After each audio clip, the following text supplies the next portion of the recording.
The tax foreclosure sale class. My name is Tierra Long. I am also known as the Pretty Girl Investor, and today we will be talking about tax foreclosure sales. So let's jump into it.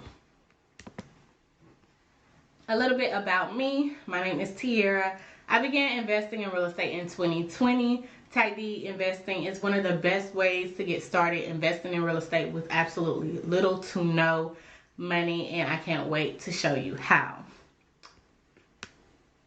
So what we'll be discussing today is what's a tax deed sale, how to find tax deeds, the auction dates, the process, the upset bid period, and the redeemable deeds. That is very important.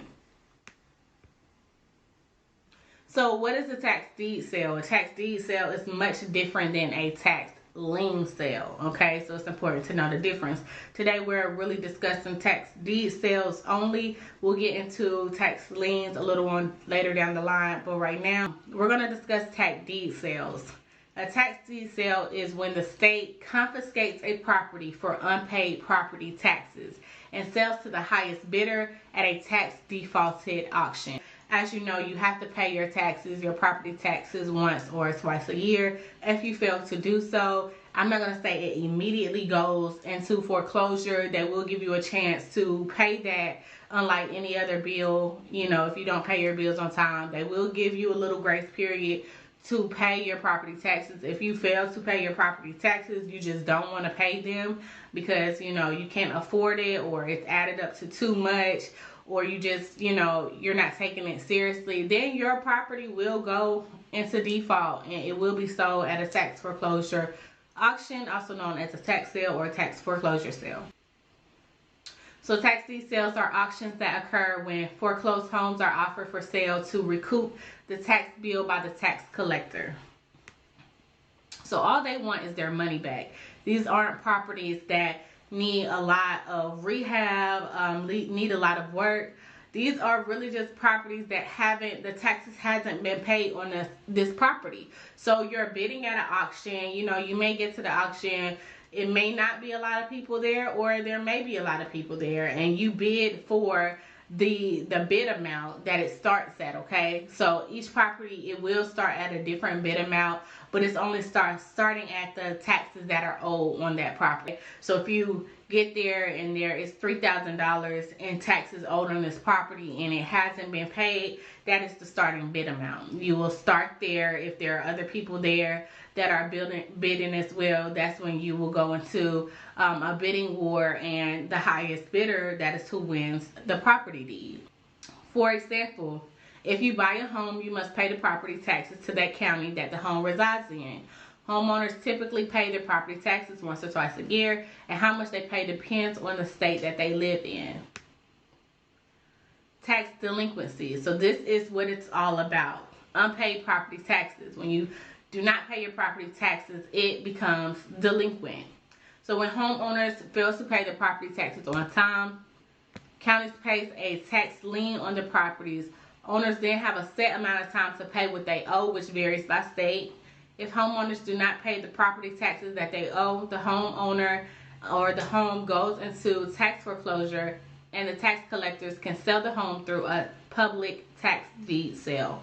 So this is public information. You can literally go on your county's website, type in tax foreclosure sales or tax sales, and it will literally list all the properties that are currently delinquent in taxes. It will give you all of those properties, and it will actually show you the properties who is scheduled to be at auction. Okay, so you have a list of tax delinquent properties, tax delinquent payers. You have a list of that is totally different from the houses that are actually going to be at the sale. So you need to be looking at tax foreclosure sales, not the tax delinquent payers list.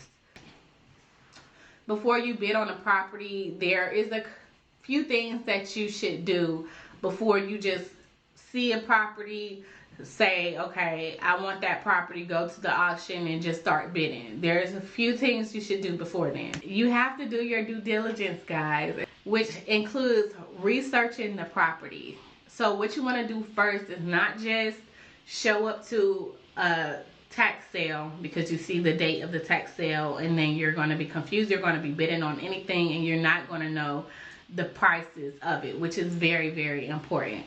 Okay, so it's important for you to research the property first. Like I said, go on your county's website, type in tax foreclosure sales, look up those properties. If you have enough money for the starting bid, that's the properties that you want to go after. So say if I only have $5,000, I'm not going to be interested in a property that starts at $12,000 because I don't have that. I don't have that to work with. I'm only going to be interested in properties that start at $5,000 or properties that are below the $5,000 mark, okay? Research the property online by looking up your county's GIS system. So type in your county, type in GIS. It's going to literally give you more information there than just looking on Zillow. Okay, it's going to tell you who owns it. It's going to show you how much square footage, the acre. It's going to show you the bedrooms, bathrooms. It's going to give you an outline of the lot. It's really going to tell you everything. You're going to get to see if, you know, it's in some type of flood zone, if you're buying land or something of that sort. So you get to see a lot of that. Or you can go to a website called propstream.com, and that's where real estate investors, we pull all of our data from, okay? We get to see all of the analytics plus what I just mentioned and more. So go to propstream.com. They will give you a 7-day free trial. Once you get that 7-day free trial, you know, take advantage of that point once you found a property or properties you're interested in bidding on. And then you can type in the address. Once you type in the address, it will pull up a whole bunch of information for you to do your due diligence and your research before you actually go to the auction and start bidding. So go to propstream.com to get more detailed information about the property. The second thing you want to do, if it is local, you're going to a local auction. Even if you're not, there's a couple things that you can do as well. But if you are local, just go to the property, drive by the property. If it's local and within your area, you can drive past the property. It's important to know if you are allowed to enter the property before then. So depending on your county, it may say like enter at your own risk or do not enter the property or something like that. It will tell you that information beforehand, okay? I do not want to enter no property that I do not belong at. I'm not going to do that. I can drive past all day, look around or whatever, but I'm not going to enter because nobody gave me permission to do so. Having your own eyes on the property will give you a better idea of if it is worth investing in. So you may see a property online and it may look different than what it looks like in person. For example, Google Maps, you know, they have old outdated photos of properties sometimes, and it may not look like the property you think it looks like or you think it is. So if you are investing and you're going to a tax sale that's not in your local market, that would be the best thing for you to do is go to like Zillow, Redfin, the MLS, or if you are comfortable doing Google Maps, visiting Google Maps, going, you know, pressing the buttons to go down the street so you can see the properties that are being listed at the tax foreclosure sale. Another thing you can do is figure out the rehab and repairs of the property before you actually start bidding, okay? So if I see a property online and I'm doing my due diligence, I'm researching the property, I drive by the property because it's in my local market and I see that it is actually a fire burn property. We're just making some stuff up as we go. I want to know how much it's going to cost me, even though I'm buying this for cheap. How much is this going to cost me to fix up? So what I'm going to want to do is calculate the repairs and rehab. It means the same thing. Rehab means repairs. I'm going to want to calculate the repairs and rehab of the property before I actually buy it at a tax deed sale. Now, all tax foreclosures need a lot of work, but some do. So for your light rehab for properties under 1,500 square feet, it'll be around $18,000. Remember, it only needs paint and carpet. For cosmetic rehab, it'll be around $37,000 to $40,000. For heavier full rehab, it will be about $75,000. For properties under 2,500 square feet, for light rehab, you're looking at $25,000. Cosmetic, $50,000. Heavy or full, you're looking at $100,000 in repairs. For properties under 3,500 square feet, For a light rehab, you're looking at about $40,000. Cosmetic, about $62,000, and for a full, you're looking at $125,000. So it's important to know those calculations before you actually start the bidding process. There are ways to go about actually getting the funds for a rehab, but we will discuss that in a later video. So it is bidding time. After you have done your due diligence, it is actually time for you to bid on the property, go to the auction, and win this bid, okay? So when you visit your county's register of deeds or tax assessor or collections website to find a tax foreclosure. So that is how you actually find out what is being sold at the auction, okay? You want to go to the register of deeds website or the tax assessor and collections website, depending on your state, to find the tax foreclosure sale. After conducting your due diligence on the selected properties, go to the auction and bid. There will be a minimum deposit or minimum bid of what is owed on the property. This is the amount that the bidding will start at. Okay, so it is important, even though you may go to the sale and have your eyes set on, you know, a property. You came here for that property and there are other bidders. You need to have a goal, okay? Do not just start bidding and bidding and bidding just because you want to win. You don't want to overbid on the property. You don't want to overbid on what the property is worth or what it is valued at. And it may be somebody there that really, really wants that property. Do not overbid, because you're going to be paying more than what the house is worth if you overbid on a property. You don't want to do that. You don't want to take no L's. That's why we're going over this right now. You don't want to take no L's when bidding on a property. Most counties, they accept the following payments. They'll accept a certified check. They'll accept a money order or a wire transfer, okay? Some people accept cash. You just got to go on your county's website to find out what type of payments they will accept. Your payments have to be due.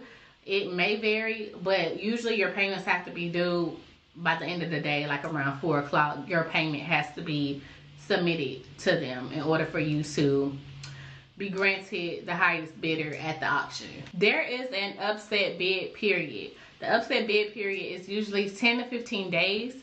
An upset bid period is the time period that exists after a foreclosure sale. So during this time, another party can offer a higher bid on the property, or the owner of the property can file for bankruptcy to stop the foreclosure. So guys, states vary. In some cases, some states are redeemable deed states, whereas even though you're the successful bidder and you will receive a tax deed for the property, that deed, however, is encumbered for a period of time known as the redemption period. All that means is that the owner can redeem their property back even though you won at the tax deed sale. They can redeem their property back by paying a higher amount that was won at the tax deed sale, or paying a hefty penalty of interest, okay, to get their property back. So in some states, it is tax redeemable, okay? They can take their property back.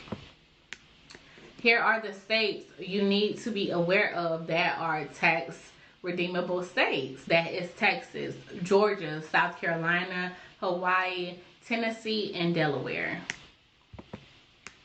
In conclusion, tax deed investing, it is a great way to get started in real estate with little to no money. These houses that are being sold at the auction are just behind on taxes, okay? It does not mean it needs a whole bunch of repairs. It does not mean it's a bunch of ugly houses or whatever. They just want their money, okay? The tax collectors, they want their money, okay? And that's what they're selling the properties for. So here's a bonus. So after receiving the deed to your property, you can put the property back on the MLS and sell it on the market to make a profit. Or you can buy and hold these properties and use the BRRRR strategy or the BRRRR method to build your real estate portfolio. So I hope you guys enjoyed this class, this tax deed class. I hope you guys are ready and amped up to go find your tax deed property. All you have to do is go to your county's website, research properties, do your due diligence, and go to the tax foreclosure sale or the auction, okay? If you guys found this video very helpful, don't forget to like and subscribe, share this video, and follow me for more real estate investing tips and strategies.